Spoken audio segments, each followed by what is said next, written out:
Assalamualaikum warahmatullahi wabarakatuh. Kembali lagi dengan saya Rifra Gisna Aulia dengan NIM 190808056101. Saya dari kelas Pendidikan Matematika 4D. Nah, pada hari ini kita akan belajar mengenai metode penugasan tidak seimbang untuk kasus minimalisasi dan maksimasi. Yang pertama, untuk kasus minimalisasi ada suatu permasalahan, yaitu seorang kepala tukang mendapat proyek sebuah rumah. Target rumah ini akan selesai dalam 6 bulan. Pekerja yang dibutuhkan adalah sebagai tukang kayu, tukang cat, pembantu tukang, dan tukang bangunan. Kepala tukang kesulitan dalam memilih para pekerja karena semua pekerja memiliki keahlian yang tidak jauh berbeda. Tarif atau permintaan ongkos satu sama lain juga tidak jauh berbeda. Dalam hal ini, kepala tukang ingin meminimalkan biaya yang keluar untuk ongkos para pekerja agar mendapat keuntungan yang lebih besar. Adapun para pekerja yang mengajukan diri sebagai pekerja dalam proyek tersebut beserta ongkos yang mereka inginkan tertera dalam tabel berikut. Nah, di sini terdapat tabel ongkos pekerja, di mana ada nama pekerja, yaitu ada Andi, Agus, dan Amar, dengan pekerjaan mereka dan ongkos yang mereka inginkan. Nah, untuk menyelesaikan kasus yang telah kita ketahui sebelumnya, maka kita harus mengidentifikasi kasusnya terlebih dahulu. Yang pertama, jumlah pekerjanya tidak sama dengan pekerja. Maka kasus tidak seimbang, sehingga diperlukan adanya dummy di kolom pekerja. Nah, diperlukan dummy pada kolom pekerja ini karena jumlah pekerja dan tukangnya ini tidak sama, sehingga diperlukan dummy pada bagian sini.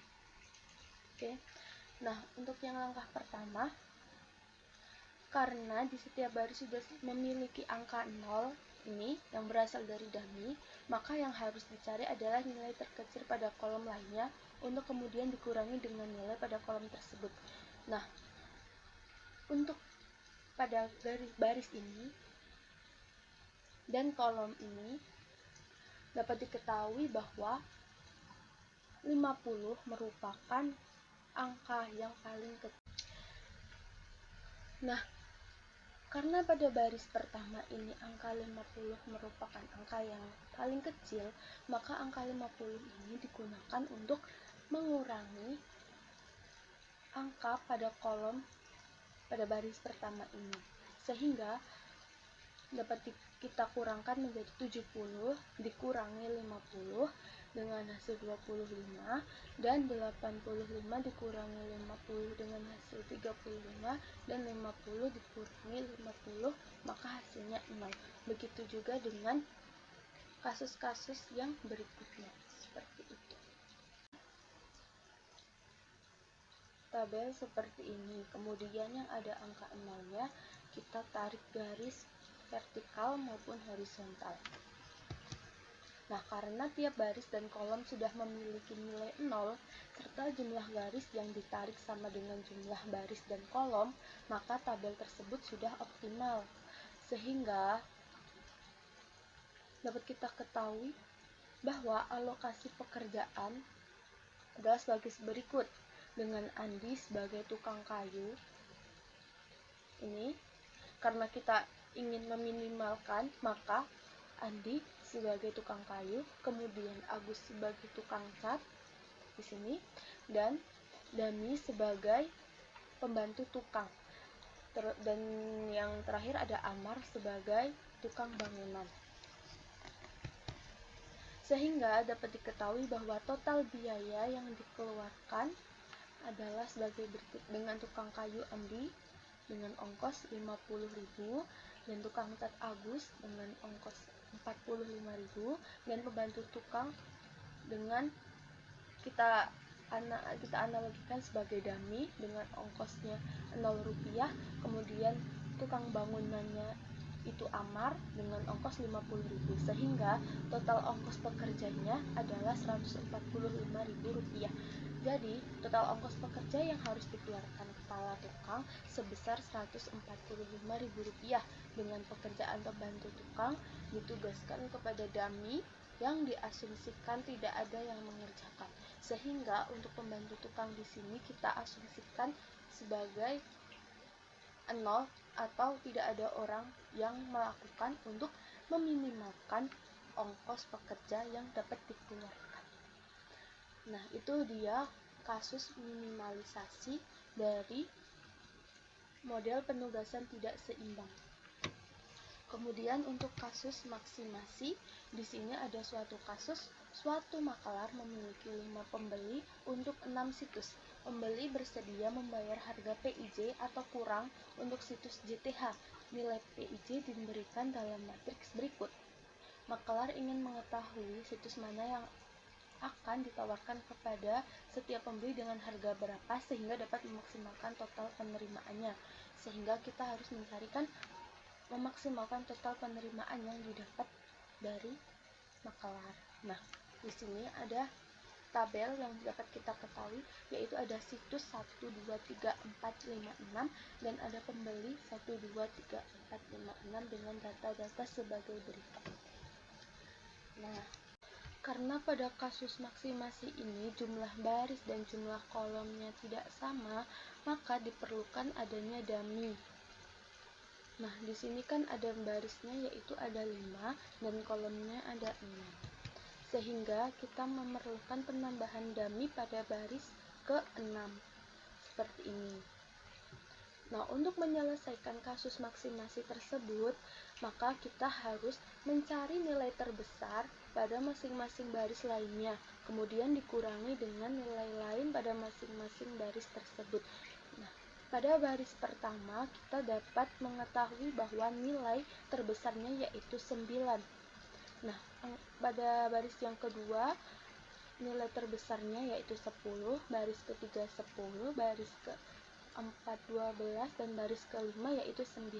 Sehingga nilai terbesar pada masing-masing baris ini kita kurangkan pada nilai-nilai yang ada di baris tersebut.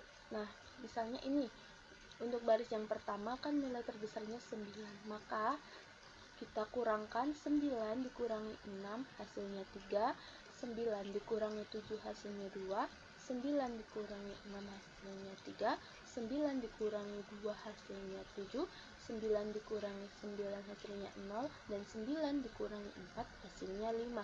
Begitu juga untuk baris berikutnya.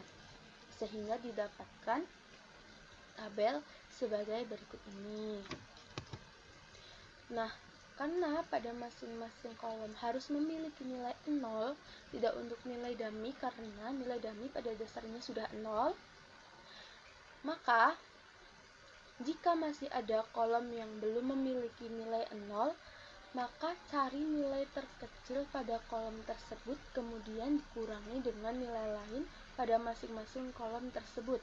Nah, dapat kita ketahui bahwa kolom pertama ini belum memiliki angka 0, sehingga pada kolom pertama ini kita cari nilai paling kecil, yaitu 3. Kemudian nilai ini kita kurangkan kepada nilai yang masing-masing ada di kolom ini. Seperti berikut ini, 3 dikurangi 3 sama dengan 0, 10 dikurangi 3 sama dengan 7, 5 dikurangi 3 sama dengan 2, 10 dikurangi 3 sama dengan 7, dan 3 dikurangi 3 sama dengan 0. Sehingga kita dapatkan tabel sebagai berikut. Nah, karena sudah kita menemukan angka 0 semua pada baris maupun kolom, maka kita tutup semua nilai 0 dengan menggunakan garis vertikal maupun horizontal seminimal mungkin. Pada kolom pertama kita kasih garis, terus baris kedua, baris ketiga, baris keempat, baris kelima, kolom kelima kita kasih garis juga. Sehingga kita dapatkan penugasan optimumnya, yaitu pada baris pertama kolom kelima kita dapatkan biaya 9, dimana Tabel yang kita gunakan untuk mencari biaya ini yaitu tabel awal kita. Ini baris pertama, kolom kelima, sehingga kita dapatkan angka 9. Kemudian yang kedua, baris kedua, kolom ke-6, kita dapatkan angka 10. Begitu juga dengan baris dan kolom selanjutnya. Nah, sehingga kita dapatkan bahwa baris pertama kolom kelima biayanya 9, baris kedua kolom ke-6 10, baris ketiga kolom kedua biaya 10, baris keempat kolom ketiga biayanya 12, baris kelima kolom pertama biayanya 6, dan yang terakhir baris ke-6 kolom keempat biayanya 0. Sehingga ketika kita jumlah semua biayanya didapatkan 47. Nah, di mana ini merupakan total biaya atau total yang didapatkan oleh makelar secara keseluruhan apabila ada data-data situs yang pada tabel awal tersebut. Nah, begitu cara menyelesaikan kasus maksimalisasi pada model penugasan tidak seimbang.